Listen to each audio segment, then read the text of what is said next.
Hey, I feel like my hair is kind of weird. I'm going to be fixated on this entire time, but whatever. All right, first up, the Lincoln Lawyer. I keep wanting to call it the Lincoln Town Lawyer. I don't know why. I don't know where that came from. Also, I thought this movie was about seatbelts. I don't know where that idea came from. This movie is definitely not about seatbelts. It's about rape, assault, and murder and a murder mystery and lawyers, and it's great and wonderful. Also, I thought maybe this movie was about windshield wipers. It's definitely not about windshield wipers. It's about those things I just said. This movie, the Lincoln Lawyer, he's called that because his back seat is where his office is.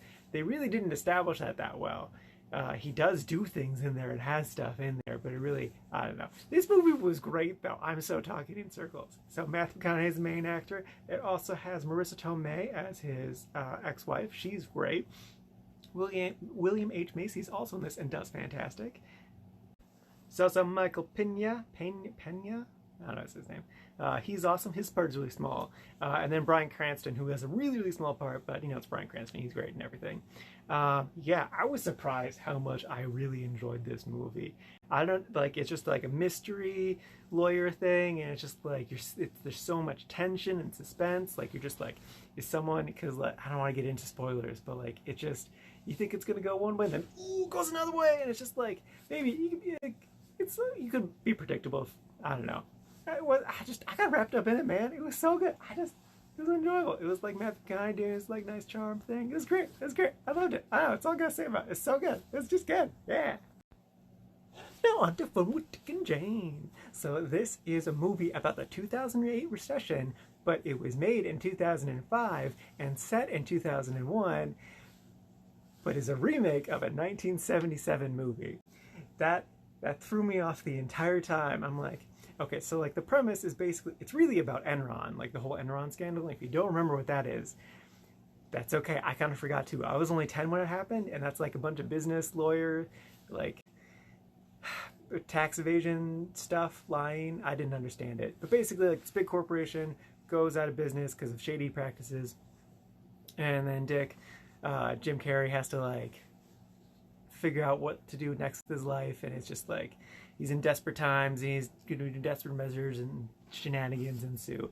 But that whole, it's really about the recession, but it's not, because that hasn't happened yet.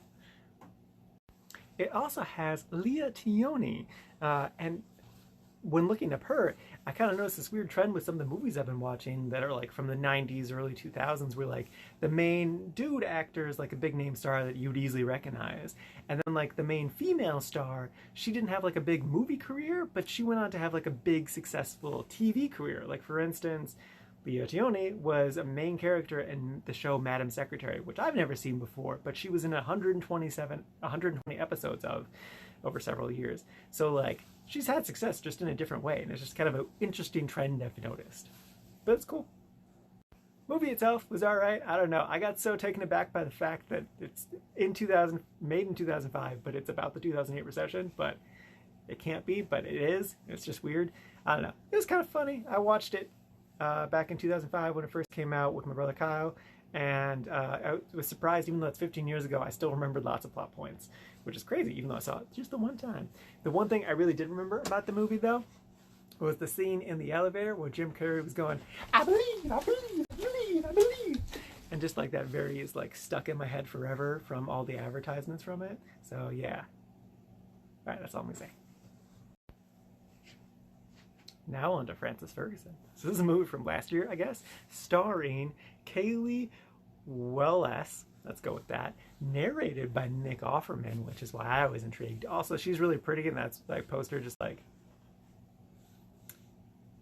it just got me. All right, okay, sorry, I like pretty ladies, and that I can watch bad movies because I get distracted by pretty ladies.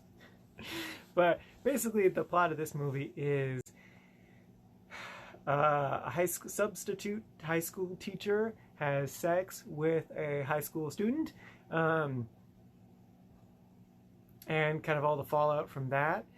Basically, it's as if someone took a Wikipedia page entry about this event and then just acted out, like each sentence was a scene at a time, but like the scenes didn't really play out. It's just like, now you're just literally seeing what this sentence says. like I kept waiting for the movie to start, or like what to see what this movie was going to be about. I was like, oh, it's going to be, we're kind of going fast, going fast. All right, oh, it's going to be about the relationship. Oh no, they're done already. Oh, she's arrested. Oh, we didn't even see her get arrested. Oh, so it's going to be about her time in prison. Oh no, it's not about her time in prison. She's out. Okay, is it about recovering afterwards? What's it about? And it's just like it just doesn't decide what it wants to be about. So it's just like a tiny little bit of every little thing.